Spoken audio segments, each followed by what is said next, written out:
मैं doctor Ashok Kumar Gupta, associate professor Hindi विभाग, MSc राजकीय स्नातकोत्तर महाविद्यालय भरतपुर।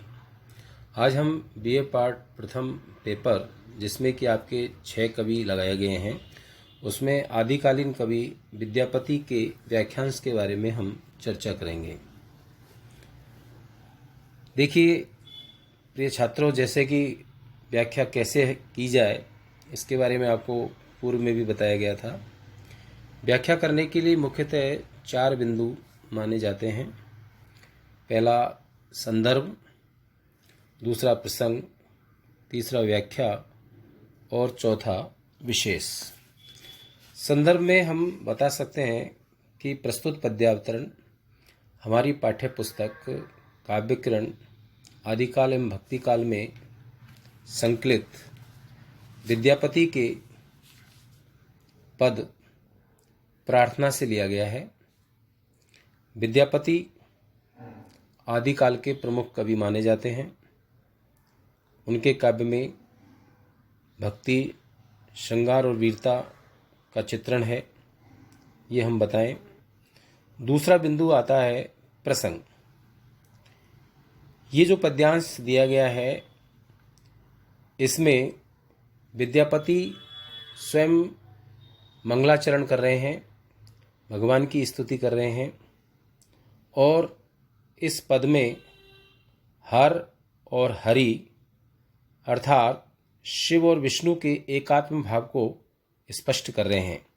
इसमें सायुज्य भाव अर्थात मिलन का भाव अर्थात समन्वय का भाव जो है हमें दिखाई देता है। ये आप प्रसंग में बताएं। तीसरा बिंदु आता है व्याख्या। प्रिय बच्चों, व्याख्या को आप बहुत अच्छे ढंग से करें। पहले इसे पढ़ें आप, और फिर उसके बाद इसके अर्थ और भावों को आप स्पष्ट करते हुए चलें।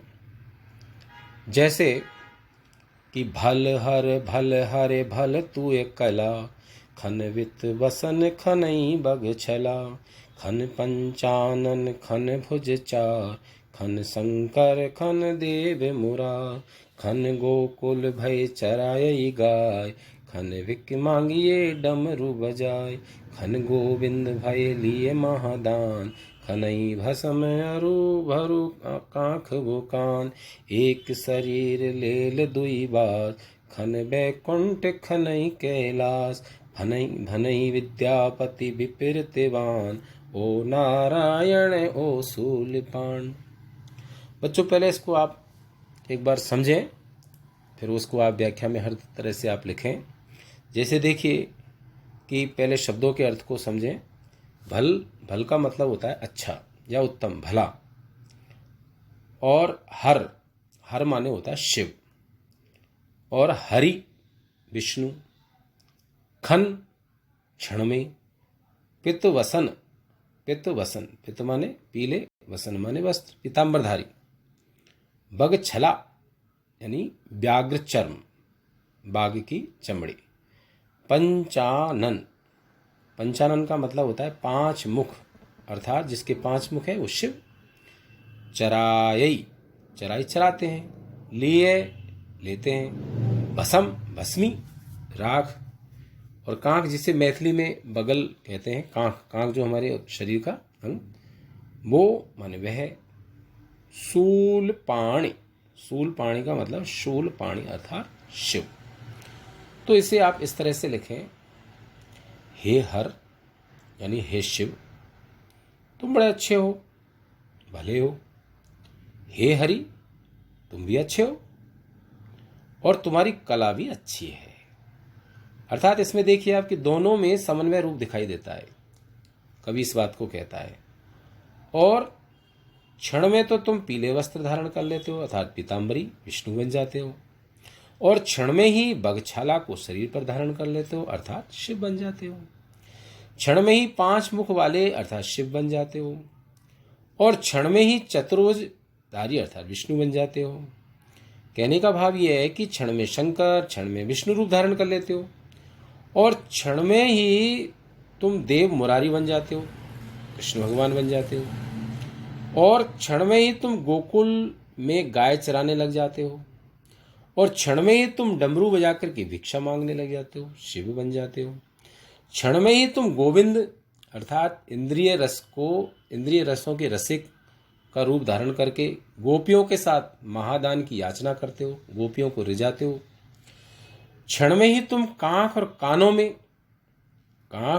कानों में भस्मी लगाते हो। कैसे कहा जाए कि तुम्हारे एक ही शरीर में दो निवास हैं। क्षण में ही तुम वैकुंठ बन जाते हो और क्षण में ही तुम कैलाश पर्वत पर अड्डा जमा लेते हो। अर्थात वैकुंठ में भगवान विष्णु का वास है तो कैलाश पर्वत पर भगवान शिव का वास है।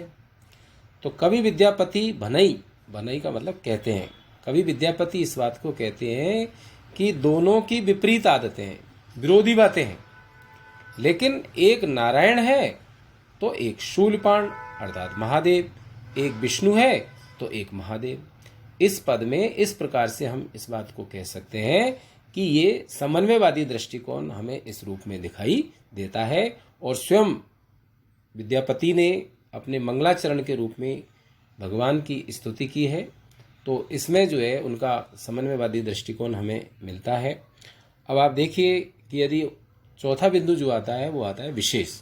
तो विशेष में आप इसमें लिखें कि भाषा मैथिल है, सहज है, सरल है और अनेकानेक शब्दार्थ भी आप जो है आप बता सकते हो। हर यानी हर और हरि, एक तरफ शिव है एक तरफ विष्णु है। अनुप्रास की छटा आपको देखने को मिलती है। संपूर्ण पद में पूरी तरह से उल्लेख अलंकार मिलता है और इसमें जो है विशेष बात में आप कह सकते हैं कि भक्ति का विशेष रूप से चित्रण है, जिसमें समन्वयवादी दृष्टिकोण अर्थात सायुज्य भाव हमें देखने को मिलता है। तो आप इतना लिखें। आज हम इतना ही पढ़ाएंगे। बहुत बहुत धन्यवाद।